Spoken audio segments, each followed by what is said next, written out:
Пред женевската премиера, BMW го пополни врвот на понудата со X3 и X4 со нивните перформансни верзии со знаката M. И двата модела, на кои можеби и премногу се чекаше, може да се пофалат со својата голема сила. Тоа всушност е и првиот чекор во рецептот за создавање на вистински M автомобил и сосема е логично дека BMW тука нема да разочара. Посебно не затоа што за оние на кои 480 конски сили нема да им бидат доволни, наменети се компетишн изведбите со 510 коњи. Извлечени се од новиот 3-литарски битурбо мотор испарени со 8-степен M-Steptronic менувач.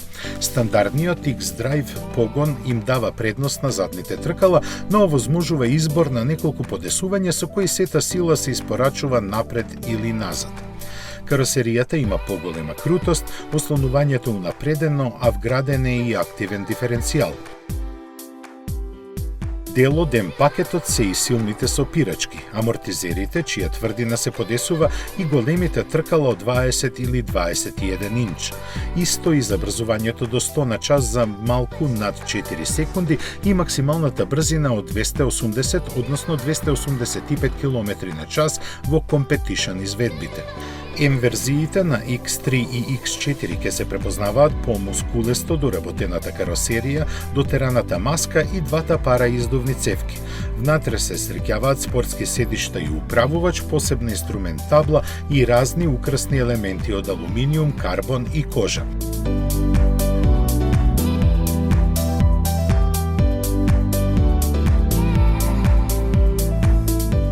Баварскиот производител потврди дека нивното производство ќе започне во април во фабриката во Јужна Каролина, но не ги објави цените.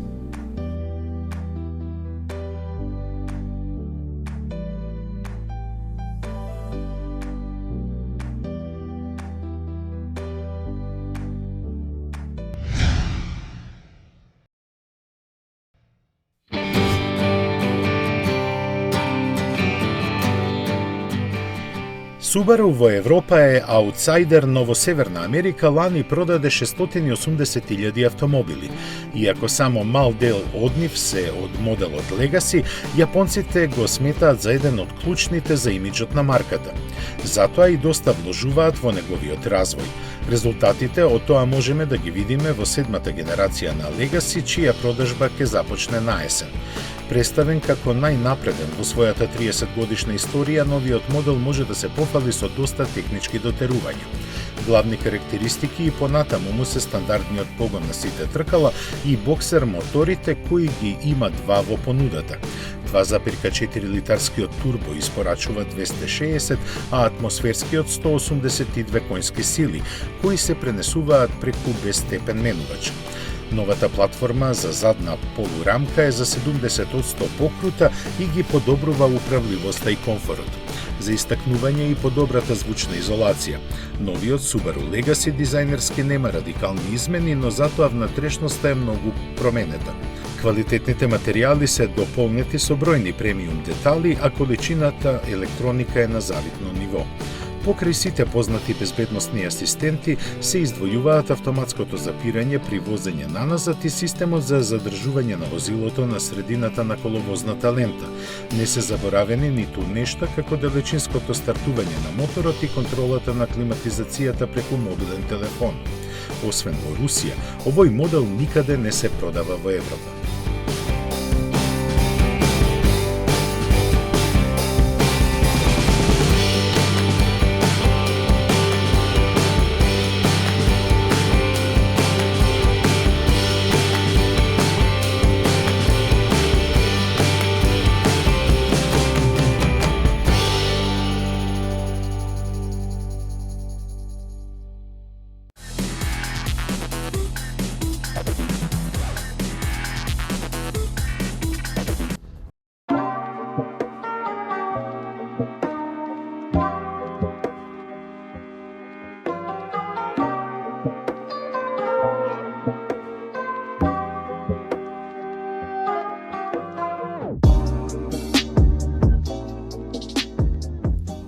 Популарноста на спортско корисните возила на глобалниот пазар е голема. Ништо не е различно ниту во Македонија. Секоја година расте сегментот на спортско корисни возила. Денеска ќе се соочиме со Kia Sportage, модел кој е присутен на глобалниот пазар повеќе од 25 години, но од запознавањето на третата генерација на Sportage работите станаа многу подобри за Kia. Кога се представи и четвртата генерација, оваа актуелна генерација, тогаш бројките го пробија лимитот и секогаш барем на европскиот пазар се бара еден Sportage повеќе. Денеска ќе се соочиме со една сосема нова филозофија која не е присутна на македонскиот пазар, а тоа е бензински мотори во спортско корисните возила. Токму во овој Sportage имаме 1,6 литрен бензински мотор со директно впрскување на горивото, кој би требало да вети подобри перформанси, но и подобра економичност.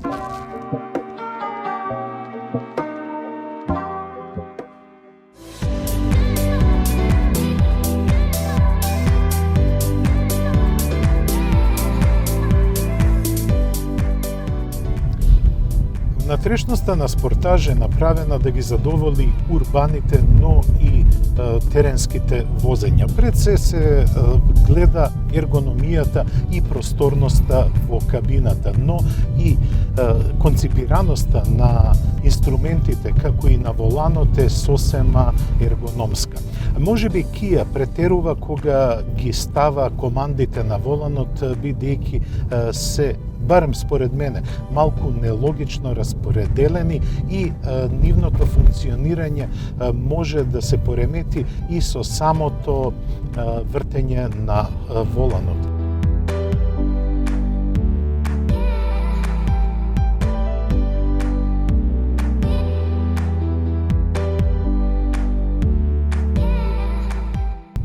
Ова е спортско корисно возило, значи има и повисоко растојание од плото, па затоа може да се вози и на полош терен.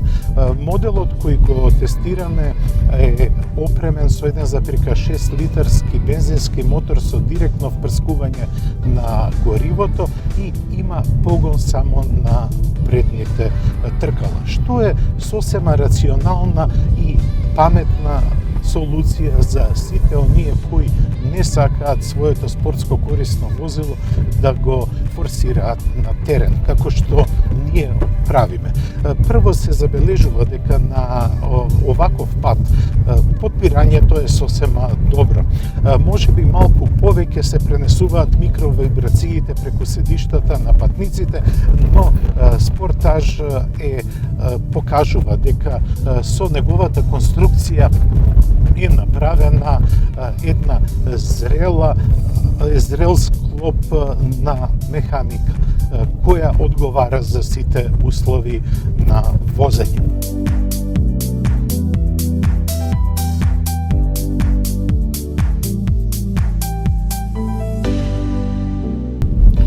Малку повеќе очекував од управувањето. Имено, воланот ги пренесува командите, но како подвозјето и целиот управувачки систем малку да се мрзливи. Дури и треба например во свиоци да се прават ситни корекции кои ќе ја одржуваат саканата траекторија.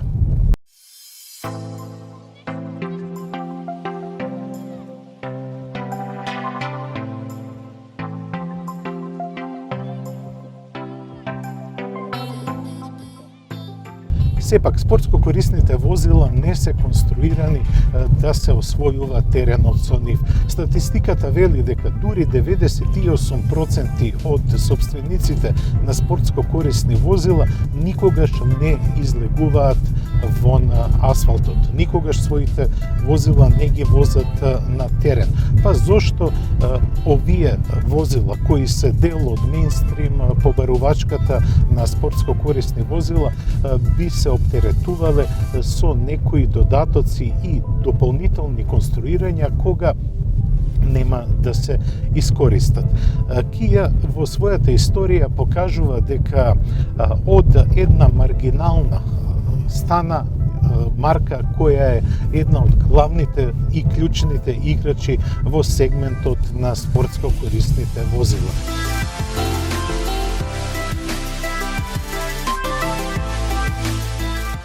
Нивото и квалитетот на изработка се рамни на европските производители, па така Кија освојува се повеќе и повеќе купувачи.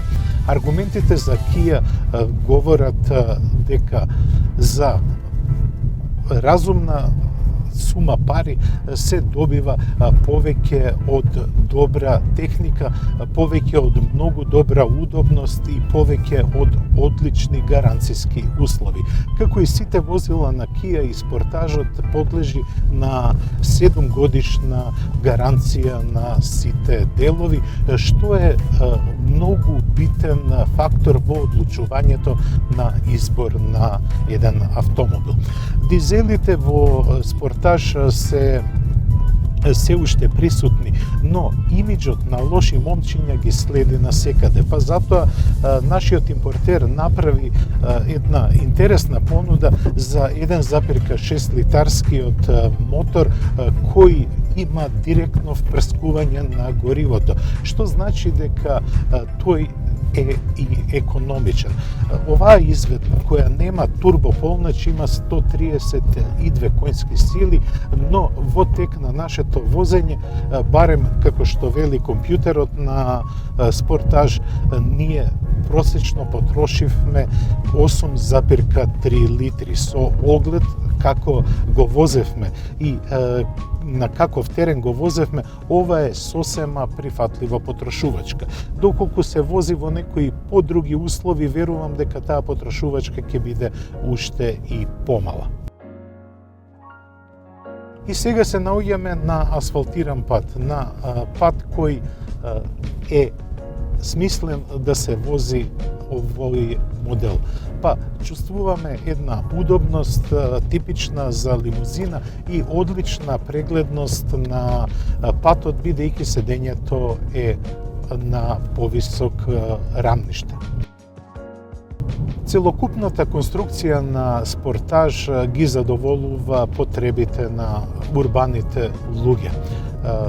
Погоден е за семејства, но погоден е и за оние кои сакаат контролирана забава за управувачот.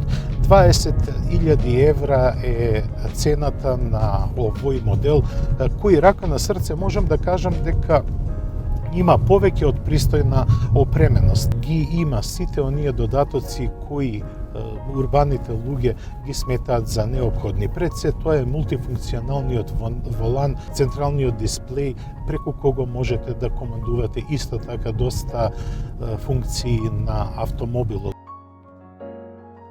Кија Спортаж со секоја нова генерација покажува и докажува дека е зрело возило. Возило кое е подготвено да одговори на многу предизвици и да пружи доста задоволство за управувачот.